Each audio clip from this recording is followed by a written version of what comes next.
श्रीमद भगवद्गीतेचा खरा अर्थ गतिहीन झालेल्या समाजाला गतिशील करण्याचे कार्य होय।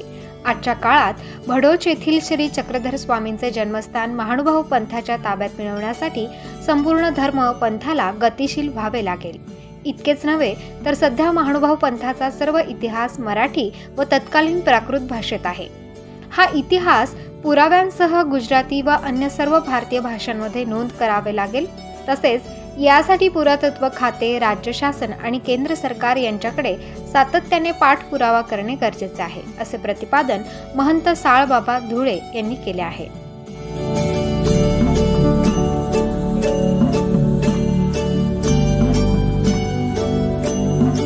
अखिल भारतीय महानुभाव संमेलन व श्रीमद भगवद्गीता जयंती महोत्सव गुजरातमधील वाळविहीर येथे आयोजित करण्यात आला आहे। या 3 दिवसीय महानुभाव संमेलनाच्या दुसऱ्या दिवशी 21 डिसेंबर रोजी संत, महंत आणि मान्यवरांच्या उपस्थितीत आयोजित धर्मसभेत महंत साळकर बाबा बोलत होते। या धर्मसभेच्या अध्यक्षस्थानी महंत बेडकर बाबा उपस्थित होते।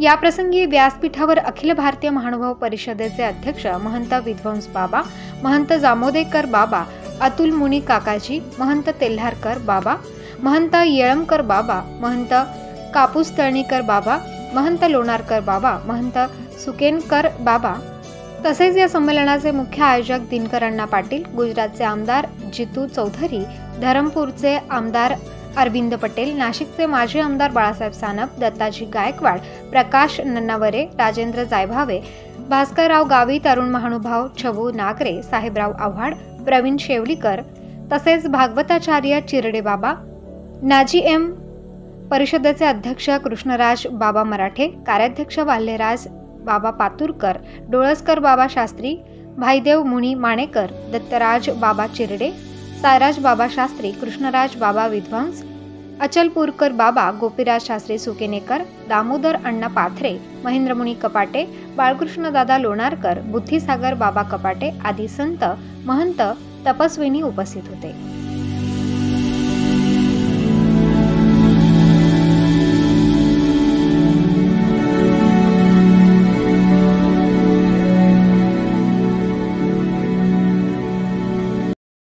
अन्यथा उद्याच्या कार्यक्रमाची तुम्ही पण सगळ्या साधू संत महंतांनी उद्याच्या कार्यक्रमाचा समारोप करूनच जायचं आहे। थोडासा त्रास होईल कारण राहण्याची एवढी आपल्याला सवय नसते। एवढ्या अतिदुर्गम भागामध्ये आपण सगळे आलेले आहात। आपल्याला सगळ्यांना आपल्या पंथासाठी थोडा एक दिवस त्रास काढा आजच्या रात्रीचा। सगळ्यांनी थांबा। उद्याचाही आपल्याला समारोप करताना आपल्याला काही ठराव करायचे आहे। ते ठराव आपल्याला आपल्या या सभेत मंजूर करायचे आहे आणि ते ठराव आपल्याला राज्य सरकार, केंद्र सरकार या ठिकाणी द्यायचे आहे।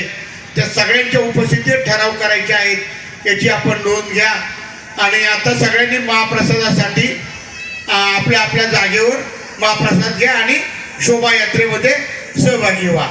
आणि शोभायात्रा झाल्यावर पुन्हा इथं या। सगळ्यांना दंडोत प्रणाम। धन्यवाद। आणि फोटो काढायचा नाही। ज्यावेळी आम्ही आत गेलो, पाहिलं, क्षणभर 800 वर्षापूर्वीचं चरित्र त्या ठिकाणी स्वामींचा आमच्या जो राजवैभवाचा काळ, 12.5 वर्षाचा वास्तव्याचा काळ आमच्या स्वामींचा त्या ठिकाणी अंतकरणामध्ये आठवला। परंतु तुम्हाला डोळ्यातून एक क्षणभर अश्रू आले खरे की आज आमच्या देवांची जन्मभूमी आहे ही। भले कर्मभूमी महाराष्ट्र आमच्या स्वामींनी स्वीकारलेली असेल, परंतु जन्मस्थळ आहे, जन्मभूमी आमच्या स्वामींची आहे। तिथे आम्हाला जायला सुद्धा अधिकार नाही, बसण्याला अधिकार नाही, नमस्कार करण्याला अधिकार नाही। यापेक्षा आमच्या जीवनाची शोकांतिका काय आहे बंधू? आणि शोकांतिका काय आमच्या जीवनाची आहे? आमचं स्थान आम्हाला नमस्कार करता येत नाही, त्या ठिकाणी आम्हाला जायला प्रवेश नाही आहे। दुर्दैवी जीवनाचं कुठलं तुमच्या आणि माझ्या जीवनाचं दुर्दैवी आहे? अण्णाने मगाशी सांगितलंय भाषणामध्ये की ते आपल्याला बंधून मुक्त करायचे आहे, मुक्त करायचे आहे।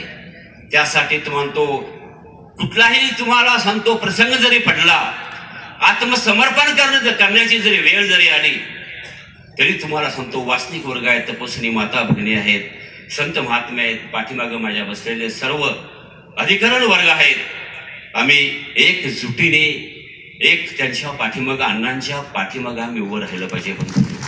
अण्णांच्या पाठीवर हा धर्म आहे आमचा. धर्मो रक्षते रक्षतः. धर्माचं रक्षण आम्ही केलं तर धर्म आमचं रक्षण करू शकतो. हे आमचं ब्रीदवाक्य आमचं आहे. आमच्या महानुभावांचं हे ब्रीदवाक्य आहे. आणि या ब्रीदवाक्याला सामोरा जाण्यासाठी हे सत्य जे आहे ते सत्य सत्यामध्ये साकार करण्यासाठी आपणाला तुम्हाला बंधूंनो या ठिकाणी एकीच बळ दाखवलं पाहिजे. ज्यावेळेला कार्ल मार्क्स एखाद्या थोर विचारवंतानं की ज्या परमेश्वराने ते भडोस नगरी त्या ठिकाणी अवतार धारण करण्यासाठी त्या ठिकाणी त्या नगरीचा शोध घेत बरोबर त्याच ठिकाणी ते मायापुराचा स्वीकार परमेश्वराने केलेला आहे. आणि ती भोळोच नगरी आज आपल्याला नमस्कारण्यासाठी उपलब्ध नाही. आणि म्हणून जो या ठिकाणी केलेला विचार त्या नगराला हस्तांतरित नव्हे तर त्या वास्तूच्या ठिकाणी आपल्या ठिकाणी तो नमस्कारण्यासाठी तो उपयोग झाला पाहिजे. हा उदात्त हेतू या आजच्या या नियोजनातून त्यांनी मांडलेला आहे. आणि तो उदात्त हेतू समोर नेण्यासाठी गुरुजनांचं, साधू संतांचं आणि वास्तविक सद्भक्तांचं सहकार्य त्यामध्ये असणं अपेक्षित आहे. आणि मोठ्या निष्काम भावनेतून त्या ठिकाणी यांनी आयोजन केलेलं आहे. परंतु आयोजन करत असताना आयोजकांना या ठिकाणी उपस्थितीविषयी थोडासा अर्जुनाला विषाद निर्माण झाला होता आणि युद्ध करत नाही असं भगवान श्रीकृष्णांना अर्जुन म्हणाला. त्याप्रमाणे अण्णाजी या ठिकाणी म्हटलंय. परंतु आमची ही सगळे आचार्य मंडळे अगदी साक्षात भगवान गोपाल कृष्णाप्रमाणे त्यांच्या पाठीशी उभी राहिले. आणि या ठिकाणी अण्णा हे युद्ध तुम्हाला करावंच लागणार आहे. अशा प्रकारची साक्षात गोपाल कृष्णांनाच या ठिकाणी भगवद्गीता अवतर व्हायची होती.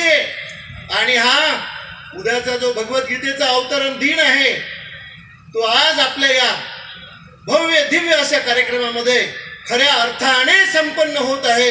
याची साक्ष आज आपल्याला मिळालेली आहे. ती त्यावेळेस झालेली भगवद्गीता होती आणि ही आज साक्षात होत असलेली भगवान श्रीकृष्णांची लीळा होत आहे या ठिकाणी असं साक्षात प्रतीती येत आहे. हा प्रतीती पंथ आहे. हा केवळ विश्वास पंथ नाही. त्यावेळेस केलेला लीळा, त्यावेळेस झालेलं सगळं आज सुद्धा होते आहे. आज सुद्धा आपल्याला त्या भगवद्गीतेची गरज आहे. त्या श्रीमद लीळा चरित्राची गरज आहे. स्वामींच्या त्या मुक्तीस्थानाकरिता त्या अवतार ग्रहण स्थळ परमेश्वराचा कधी जन्म होत नसतो, तो स्वयंभू असतो. हे सुद्धा मला सांगणं यावेळेस इथं गरजेचं वाटलं.